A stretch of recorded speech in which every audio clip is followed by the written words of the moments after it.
പല്ലാരിമംഗലം കൃഷിഭവന്റെ സമഗ്ര പച്ചക്കറി വികസന പദ്ധതിയുടെ ഭാഗമായിട്ട് നൽകിയ പച്ചക്കറി തൈകൾ, ക്യാബേജ്, കോളിഫ്ലവർ, ബ്രക്കോളി തുടങ്ങിയവയാണ് ഞങ്ങൾ നട്ട് ഒരു പരീക്ഷണാടിസ്ഥാനത്തിൽ നോക്കിയത്.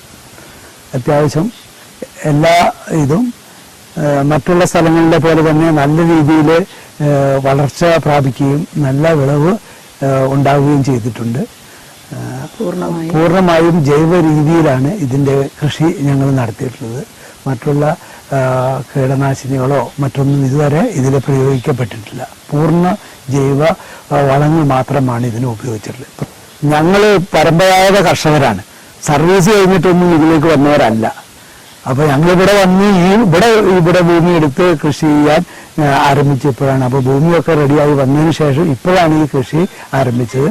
ഇതിൽ പിന്നെ റംബുട്ടാൻ, അടയ്ക്ക, തെങ്ങ് ഇതെല്ലാം ഇതിൽ ഇടവിള കൃഷിയായിട്ട് അല്ലെങ്കിൽ ഇതിൻ്റെ പ്രധാന കൃഷിയായിട്ട് ഞങ്ങൾ ചെയ്തിട്ടുണ്ട്. അതിൻ്റെ ഒരു ഡെവലപ്മെൻറ്റ് കൂടിയാണ്. മൊത്തം ഈ 1 ഏക്കർ സ്ഥലവും സ്പ്രിംഗ്ലർ ചെയ്ത് എല്ലാ സ്ഥലത്തും വെള്ളം എത്തുന്ന രീതിയിലേക്ക് ക്രമീകരിച്ചതിന് ശേഷമാണ് ഈ പദ്ധതി ഞങ്ങൾ ആരംഭിച്ചത്.